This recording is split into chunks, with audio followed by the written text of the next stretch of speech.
If you're watching this right now, then it is likely that you just saw Microsoft just reported their earnings. And last quarter, they grew their revenue 12.38% up to a record high $51.87 billion. Now, this company not only grows revenue, but it grows profitability in a big way. Last quarter, producing $17.7 billion in free cash flow. And we're going to talk about so many different things with Microsoft. There's so many different categories of businesses under this company. Like most tech giants, it's not just one company. It's an umbrella of multiple companies under one name, which is Microsoft. We're going to talk about each business segment. The most important part about this company is not only is it growing as a whole, but almost every single category is growing as well. So we're going to talk about that. We're going to talk about what I find is the most important and most exciting part of investing in Microsoft, which is Microsoft Azure. We're going to talk about its future. And while I think long term, the opportunity for Azure is really the biggest opportunity this company expresses. If you look at all of its other businesses, if you look at many of the other categories it has,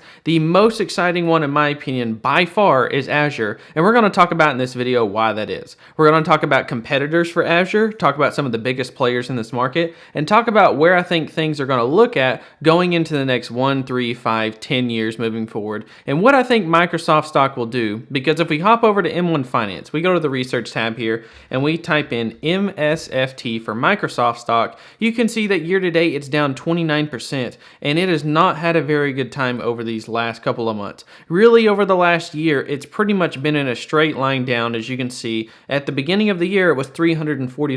Today, it trades at $247. So with this earnings report, expect a big move upwards or downwards, depending on this revenue and profitability comes at. But I want to talk about in this video the overall business and why it ends up winding up in most investors' portfolio. Which, by the way, if you're curious, if I own Microsoft, if you look at this little chart here, this shows the market share for Amazon Web Services, Azure, Google Cloud, and it's funny, I don't own Microsoft. Out of these top three, I own two of the three. My number two position out of all my holdings is Amazon. It makes up 28.5% of my portfolio, and Google makes up 12.9%. So between the two of these, over 40% of my portfolio is just made up of Amazon and Google alone, so I'm really invested heavily into this cloud infrastructure sector. So in this video, we're going to talk about all things related to Microsoft, where I think the business is moving in the future, and everything you need to know as an investor. So if you haven't seen me before, here's my portfolio balance of $42,000. Here's my performance since joining this brokerage. You can see all laid out right here compared to the indexes. And right here, you can see my balance since joining YouTube in April of 2020, my portfolio holdings, my performance mapped out year to date, which is updated every single month, my monthly YouTube income, and my lifetime YouTube income. And if you want to see my portfolios firsthand for yourself, I share them down below in the description. So check them out down below and get signed up with M1 Finance if you're interested, so you can get $10 and help support the channel and hopefully buy some Microsoft if that's something you're interested in. So without further ado, let's go ahead and jump straight into Microsoft stock and where this company has been over the last several years and where it's going in the future. Now, over the last 10 years, this company has been growing at a compounded rate of 10%.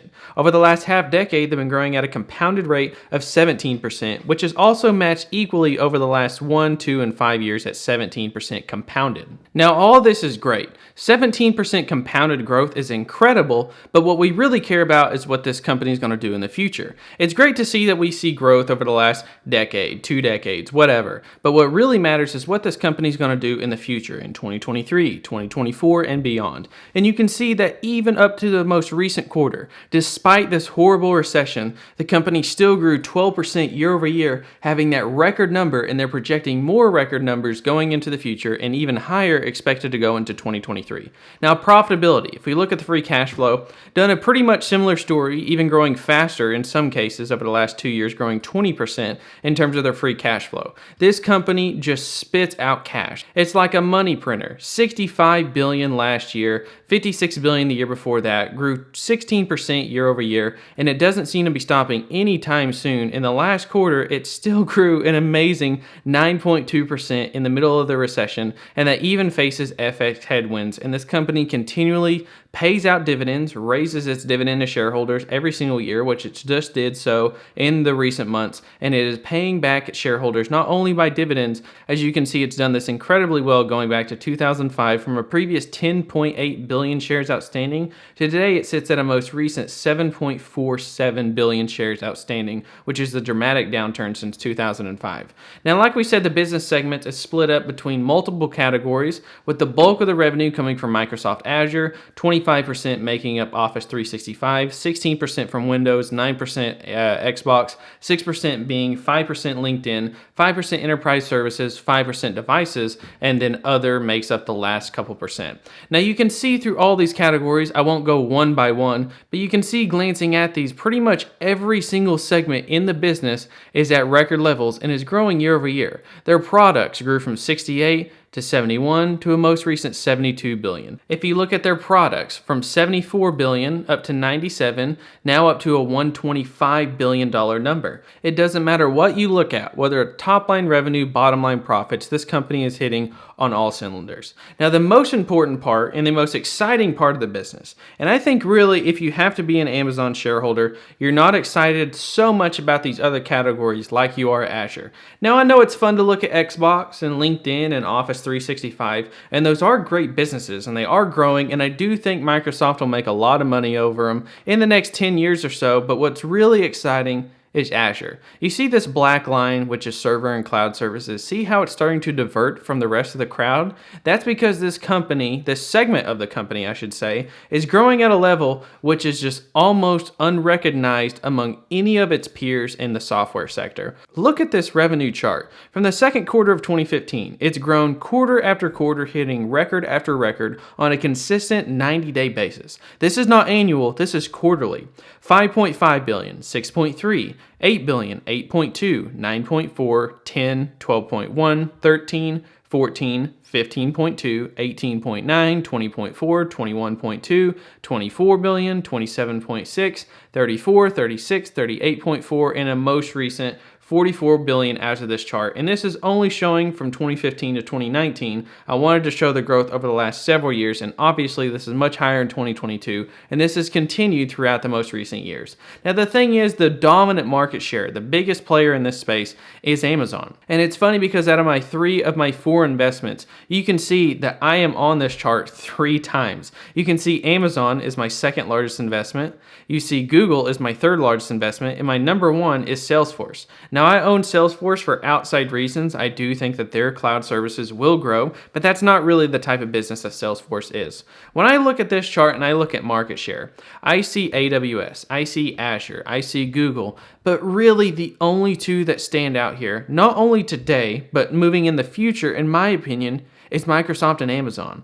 Amazon has definitely gotten ahead by its amazing 6-year lead before anyone started to compete with it. Before Microsoft, before Google, or any of these other competitors really started to enter the space, Amazon had already been playing the game for 6 years. And I think that Amazon likely will end up being the number 1 player, but if there was one company that would overtake them, it would be Microsoft. Now here's the cool part. This is not a winner-take-all market. This is definitely the type of business, and this is the type of sector that is going to have ridiculously large, multi-decade growth behind it. Cloud infrastructure is growing at a pace that is just unprecedented. And now if you look at Amazon, it reminds me a lot of Microsoft in terms of its cloud business because that's where their real growth is. Do I really own Amazon for their retail sales, for selling e-commerce? No, not at all. I do believe that that's a cool category that could produce profits over time, but the real reason why this chart continually goes higher and higher, sure, a lot of it is made up by its e-commerce,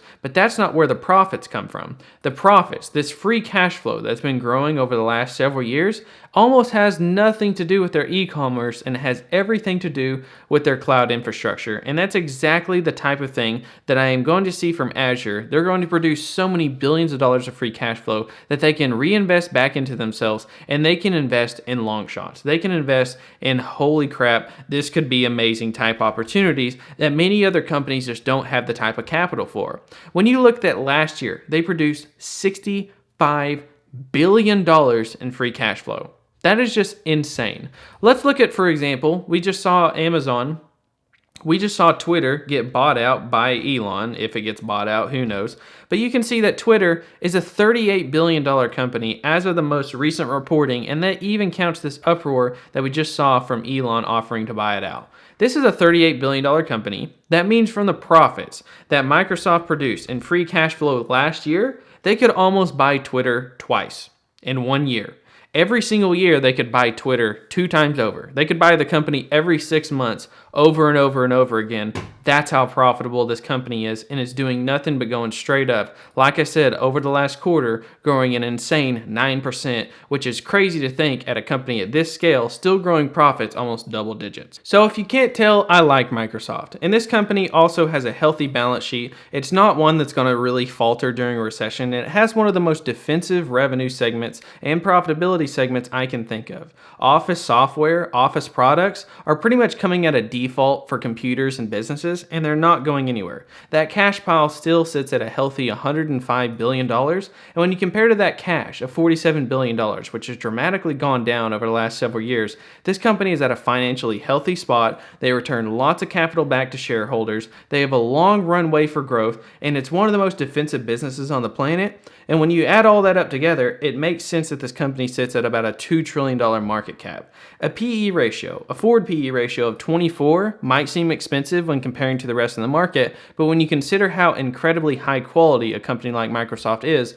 it makes sense that trading at a 20 plus PE ratio makes sense. So looking at the share price, you can see that it's gone down a lot over the last year or so, but I think that now is an opportune time to be buying the company. I personally don't own it right now, but it's one that's definitely on my radar and one that I'll be watching extremely closely over the next year or two. Thank you guys so much for watching. I hope you enjoyed this video. Check out all the stuff down below in the description if you didn't already, and get signed up with M1 Finance for a free $10 and help to support the channel. Thank you guys so much for watching, and I'll catch you guys next time.